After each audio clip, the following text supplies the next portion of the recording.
Wenn ich mir überlege, einen sportlichen Kompaktwagen zu kaufen, dann denke ich direkt an den Golf GTI und den Hyundai i30N. Beide haben eine sehr große Fangemeinschaft, doch welches Auto ist tatsächlich besser? Wir haben hier den GTI in einem sehr hellgrau, was so leicht ins Bläuliche geht, sieht sehr cool aus. Grundsätzlich erkennt man den GTI natürlich immer an der roten Linie von dem einen Licht zum anderen. Lässt ihn auch insgesamt sehr sportlich wirken. Ich meine, der normale Golf, also Golf 7, sieht man sehr oft auf den Straßen. Sieht nicht so sportlich aus. Das schafft der GTI schon ganz cool, vor allem in Verbindung mit den GTI-Felgen und natürlich auch die GTI-Abgasanlage. Klingt auch sehr speziell, da hören wir jetzt einmal rein.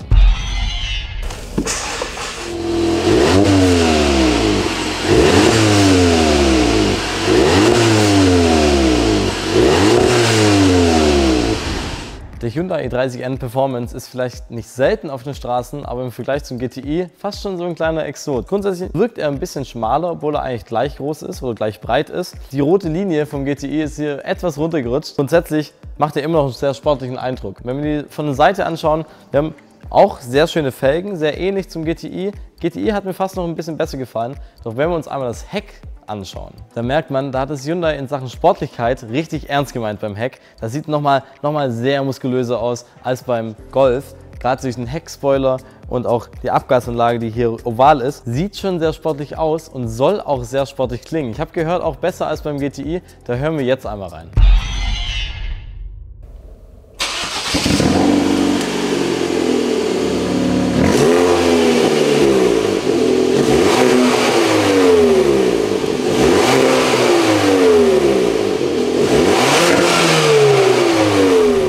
Wenn wir uns den Hyundai mal von innen anschauen, ist er schon zum Wohlfühlen. Also die Sitze gefallen mir sehr gut, diese Sportsitze, du hast einen guten Halt, hast auch dieses Teilleder mit Alcantara, was sehr cool ist. Du hast ein großes Schiebedach, ist natürlich auch eine Ausstattungssache, aber beim Hyundai bekommst du fürs gleiche Geld immer ein bisschen mehr, auch hier zum Beispiel Lenkradheizung. Grundsätzlich, es fühlt sich schon alles gut an, aber irgendwie auch veraltet. Also gerade hier das Display, es hat sehr fette Ränder, ist so aufgesetzt. Das sieht nicht so hochwertig aus und auch der Tacho ist noch analog, das haben wir beim Golf in digital. Man kann sich schon wohlfühlen, man kann schon gut damit fahren, aber wenn man das vergleicht für den gleichen Preis, bekommt man im Golf ein gefühlt viel neueres Auto und einen viel höheren Luxus als hier im Hyundai.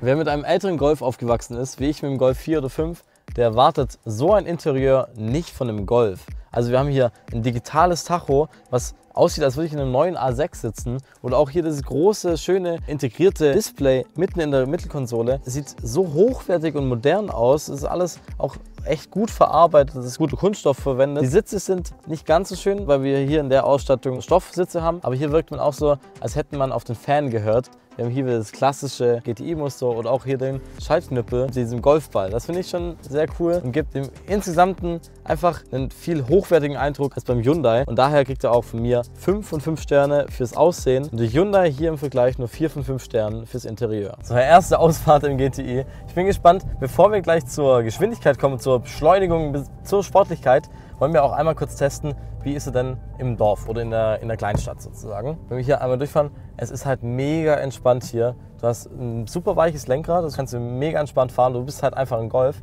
Aber was ist beim Einparken? Wir haben hier schon eine ganz gute Lücke. Grundsätzlich, es fühlt sich direkt zu Hause an. Also du steigst ein und gefühlt könnte jeder damit fahren. Also so ist mein Gefühl. Ich musste nichts nachdenken, nicht so in manchen Autos, okay, wie groß ist es denn jetzt? Gefühlt bist du hier direkt zu Hause. Und jetzt bin ich aber gespannt. Wir haben hier eine Rückfahrkamera, die unglaublich schlecht aussieht. Krass, die ist echt nicht so geil. Wir haben serienmäßig vorne und hinten Abstandssensoren. Du siehst auch nicht, wenn du einschlägst, wie hier zum Beispiel, wie die Reifen sich bewegen. Das verstehe ich sowieso selten. Also ja, okay, du siehst hier, wie dein Fahrzeug sich bewegt, aber du hast ja keinen Zusammenhang dazu. Also das macht nicht so viel Sinn. Das hast du hinten leider auch nicht, dass du siehst, okay, wenn ich jetzt so rechts einschlage, dann komme ich noch rum oder komme ich nicht rum. Das finde ich ein bisschen schade. Also zur Fahrbarkeit, man fühlt sich richtig wohl, man kann alles gut einschätzen, es ist sehr weich, sehr angenehm. Rückfahrkamera ist nicht so gut. Auch wenn wir uns einmal Multimedia anschauen, wie vorhin schon gesagt, der Digital-Tacho ist mega geil, du kannst dir alles wichtig anzeigen lassen, sieht mega modern aus. Das integrierte Display fühlt sich richtig gut an, du fühlst dich allgemein, fühlt sich alles sehr hochwertig an. Durch die Knöpfe an den Seiten hast du halt eine schnelle Shortcuts sozusagen, um irgendwo hinzukommen. Mega gut, alles sehr clean, alles sehr schwarz gehalten, passt richtig gut in den Innenraum, der allgemein sehr dunkel ist. Das System wirkt zeitlos, dadurch, dass es ja echt nur so schwarz ist, ein bisschen veraltet. Das sieht man in der Konkurrenz ein bisschen besser, nicht so aber im Hyundai. Aber du kannst dir hier alles Wichtige anzeigen lassen. Hättest auch Apple CarPlay, hättest auch Navi natürlich. Aber was mich krass überrascht, ist das Multimedia-System im Hyundai. Das schauen wir uns jetzt an. Und wenn man sich das Multimedia-System im Hyundai einmal anschaut, okay, da kann er halt nicht mithalten mit dem GTI. Du hast keinen digitalen Tacho, das ist hier noch alles analog. Natürlich mehr Racing sozusagen. Auch die ganze Mittelkonsole, das wirkt alles viel älter und es ist einfach nicht so geil. Auch die Software ist nochmal langsamer, nicht so schön und wirkt auch einfach nur so gestreckt irgendwie und auch nicht modern, also auch ziemlich alt. Also auch im Multimedia-System ist der Golf auf jeden Fall besser und im ganzen Innenraum, es fühlt sich viel hochwertiger an, viel luxuriöser. Also für mich selber, wenn ich jeden Tag damit fahren möchte, würde ich auf jeden Fall den Golf bevorzugen. Das ganze Fahrwerk ist viel härter, das heißt, für den Alltag ist er nicht so geil wie der GTI. Gleiche Parklücke wie gerade.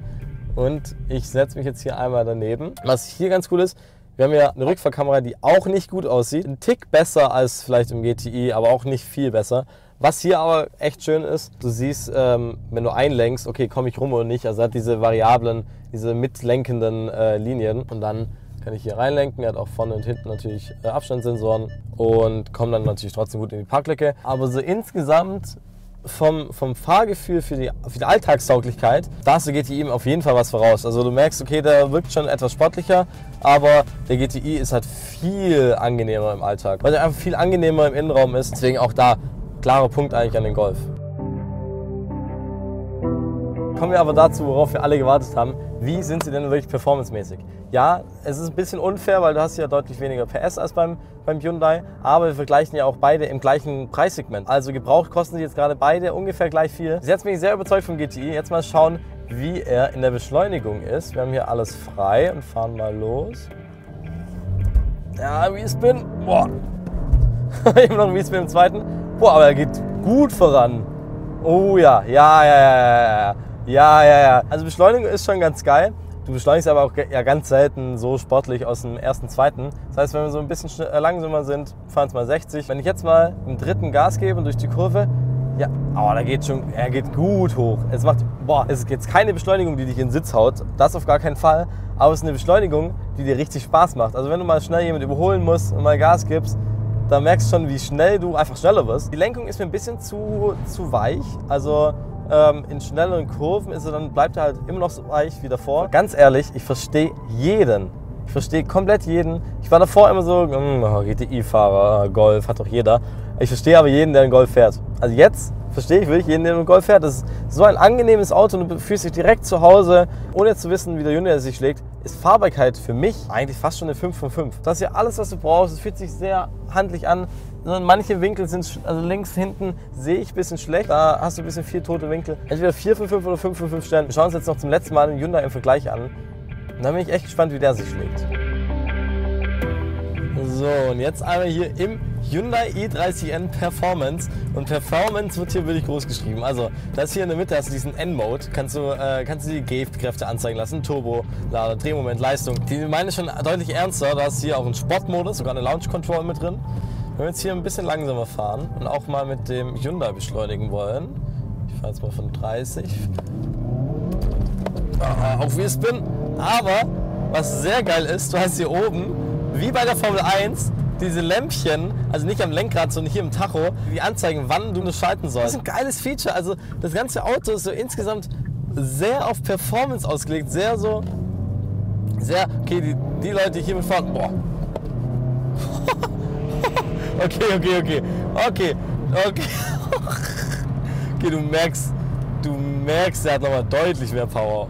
Okay, krass. Und er liegt extrem, also wir haben auch bessere Reifen, aber extrem, wie er hier fährt. Der ist nochmal deutlich sportlicher. Also das merkst du auf jeden Fall, wenn ich hier rausbeschleunige. Ich finde, untenrum geht er gar nicht so krass, aber gerade oben raus und in den Kurven, also in Sachen Sportlichkeit hat der Hyundai auf jeden Fall den Vorteil, auf jeden Fall 5 Sterne verdient. Bevor wir jetzt zum finalen Fazit kommen, schauen wir uns noch mal das Platzangebot an. Im ersten Moment denkt man, okay, da nehmen sich beide nicht so viel, aber auch hier ist der GTI einfach im Vorteil. Du hast hier eine deutlich niedrige Ladekante, du hast viel mehr Platz zum Extra Verstauen unter dieser Ebene, nicht so wie beim Hyundai.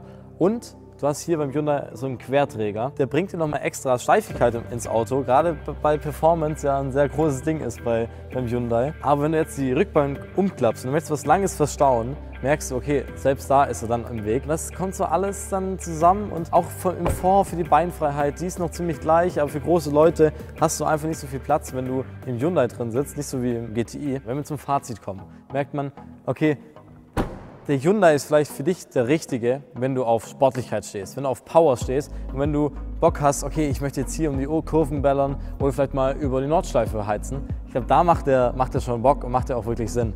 Aber ganz ehrlich, in allen anderen Punkten hat der GTI eigentlich immer seine Nase vorne gehabt. Wenn du morgens in dein Auto einsteigen möchtest und es einfach angenehm sein soll, wie gesagt, ich habe mich direkt zu Hause gefühlt da drin und ganz ehrlich, ich glaube, wenn du ein Alltagsauto suchst, dann ist der GTI das Richtige. Wenn du dich für beide interessierst, dann schau doch mal bei Autohero vorbei und finde dein nächstes Auto.